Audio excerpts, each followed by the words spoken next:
Hello, this is Kirill from forexboat.com and welcome to this 13th tutorial in our course on algorithmic trading for complete beginners.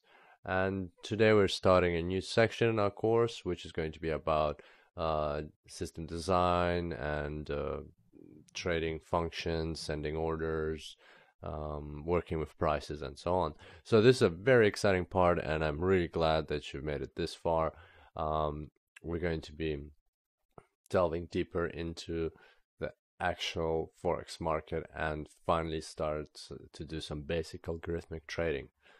In today's tutorial, we're not going to actually code anything right away. We're going to focus on understanding how systems are designed and what basically goes into the foundation of a programming system.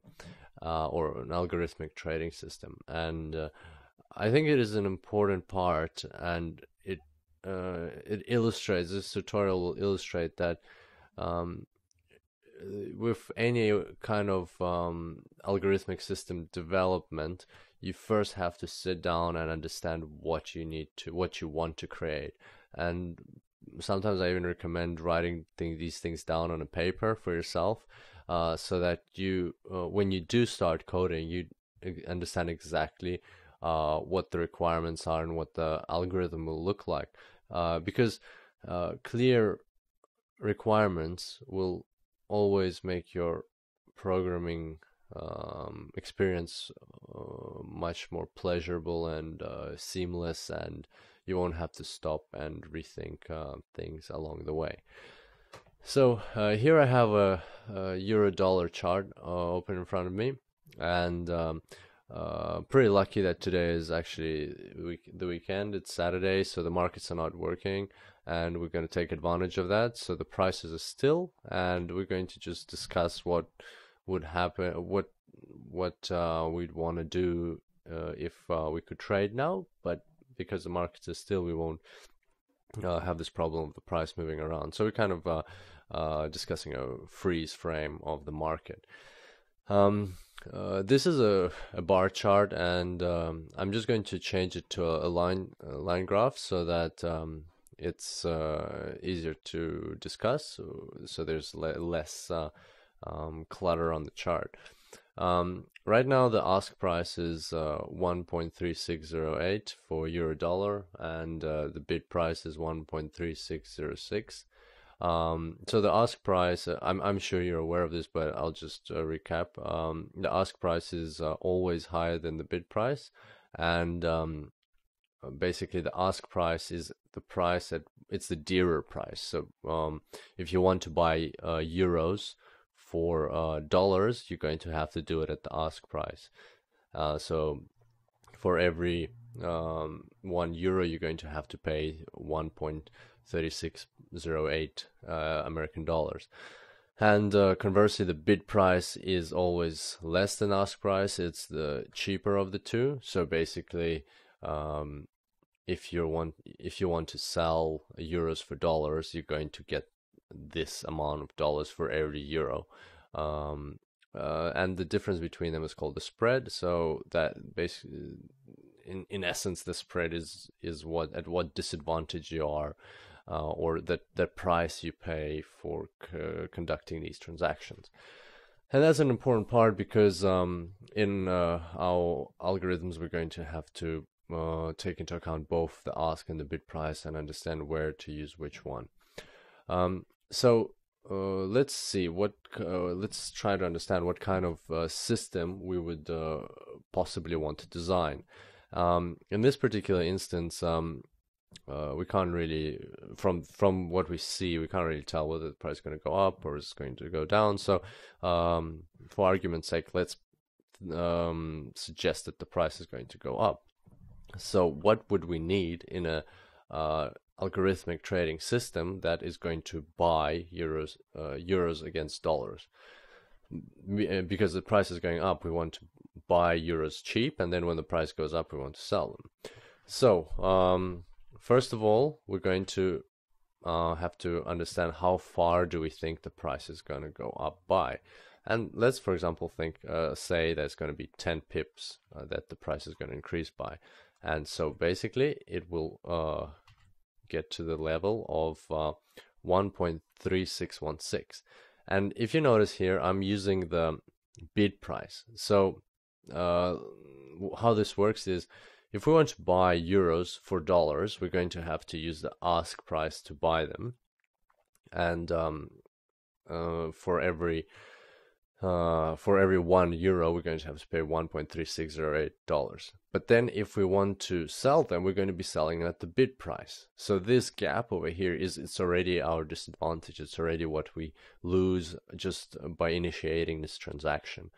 And therefore we have to take into account. So if we want to earn 10 pips on the upward movement of euro dollar, we're going to have to base our calculations on the bid price. So the initial transaction will occur at the ask price, but further on we're going to be dealing with the bid price, and we will be trying to close a transaction at the bid price. So if we want 10 pips, it's going to be 1.3616.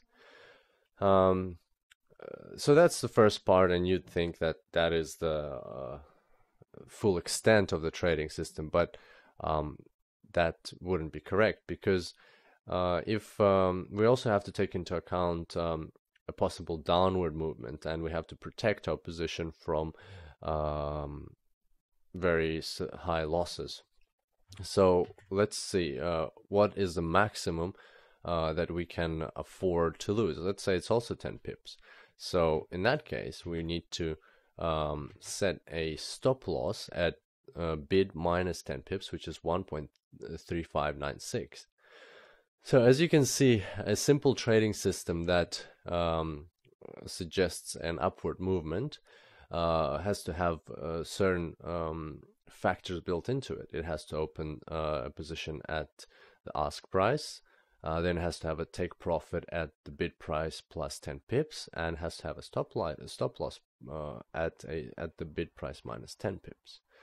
Now let's look at a different situation where, for example, here on the Euro Canadian dollar, where we see more of the chart, and we've made some, we can make some, we can do some analysis and try to understand the future movements and predict exactly where it's going to move, where the price is going to move. So here I've marked the ask and bid price, and here you can see the difference is a bit higher. It's actually 8 pips between the ask and bid, and that's because this is not a Euro Canadian dollar, is not a major pair, it's a cross. So here we can see that there's been a substantial move upward, and the price has reached this level of uncertainty around 1.460, so it's just crossed it. And previous experience suggests that sometimes the price can turn around at this level and go backwards, and so that's what we're going to bet on. We're going to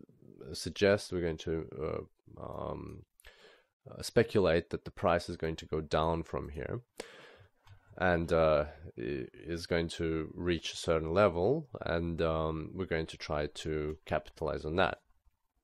So here I've identified a level where there was another uncertainty at 1.4545 or somewhere around there, where historically the price has experienced turning points or some kind of uncertainty around where it's going to move.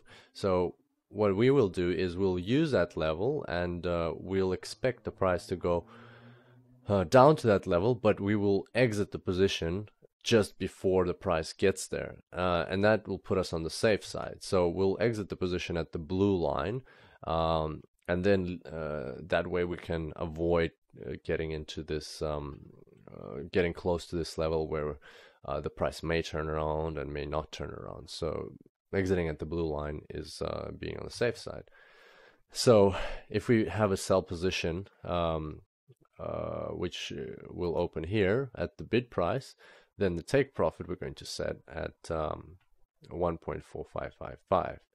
At the same time, as in the previous example, we need a stop loss, and for sell positions, stop loss goes up to the top. So here we see a level where the price has previously turned around.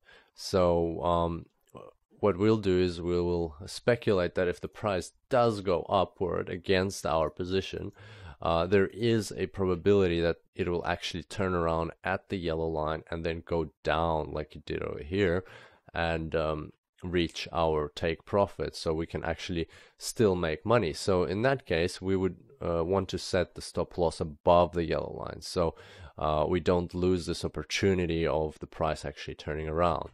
And that means that the stop loss would be set at around 1.4645. So in this case, you see that the take profit is around 50 pips, and the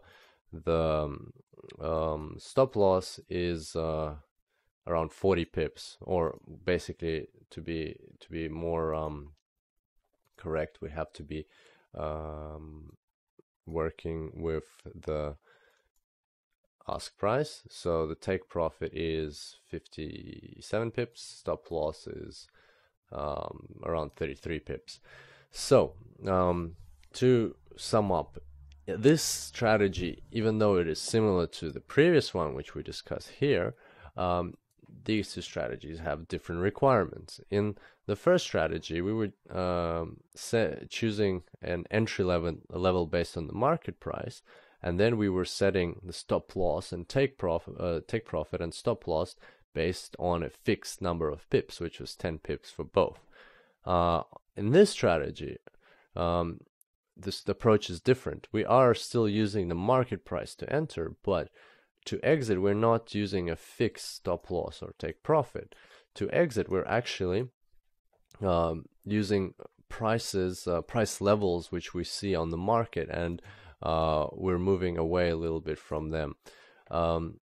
So that means that the algorithmic trading systems will be similar, but will differ from each other in the sense that the parameters of these systems, in the first case, it will be the levels or the absolute values, the distances of the stop loss and take profit from the market price. But in the second situation, the input parameters will actually be fixed prices which the trader chooses based on his analysis of the currency pair. So that's in a nutshell what algorithmic trading system design is about, and of course it gets more complex and more involved and has much more aspects to it, but these are the basics, and I hope you found that helpful, and maybe you could look at some of the charts in your trading platform and try to understand what strategy you would apply as in each situation. And in the next tutorial, we're going to look at how we can actually turn this logic into code, and how we can create scripts which will implement this logic for us. And I think you will find the next tutorial very exciting. So that's it for this tutorial, and don't forget to click subscribe if you're watching on YouTube, and I hope you'll consider going to www.forexpo.com and subscribing to my newsletter there as well. So for now, until next time, happy coding.